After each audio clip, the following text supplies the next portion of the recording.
পঁচিশ জেলায় ছড়িয়ে পড়ল রাসেল ভাইপার।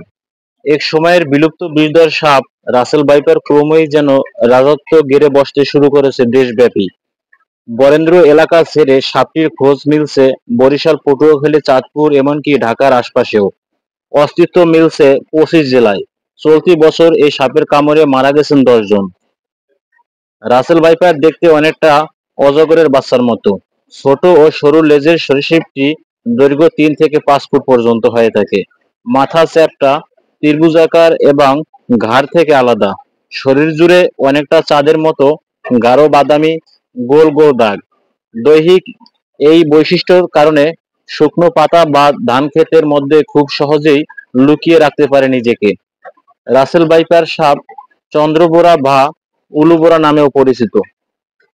সাধারণত সাপ মানুষকে এড়িয়ে চললেও ঠিক উল্টো স্বভাব রাসেল ভাইপারের। নিজেকে বিপন্ন মনে করলেই করে বসে আক্রমণ। আক্রমণের ক্ষেত্রে এটি এত ক্ষিপ্র যে 1 সেকেন্ডের 16 ভাগের 1 ভাগ সময়ে শেষ করতে পারে পুরোপুরি ক্রিয়া। ক্ষেপে গেলে শব্দ করে প্রচণ্ড জোরে, ঠিক যেন প্রেসার কুকারের মতো। রাসেল ভাইপারের বিষ হেমাটোটক্সিক, যার কারণে ছোবল দিলে আক্রান্ত স্থানে পছন্দ ধরে। ছোবলের 5 মিনিটের মধ্যে ফুলে যায় ক্ষতস্থান। এর বিষ নষ্ট করে দিতে পারে ফুসফুস ও কিডনি সহ বিভিন্ন অঙ্গ প্রত্যঙ্গ। তাই আমাদের সকলকে এই সাপ থেকে সতর্ক থাকতে হবে।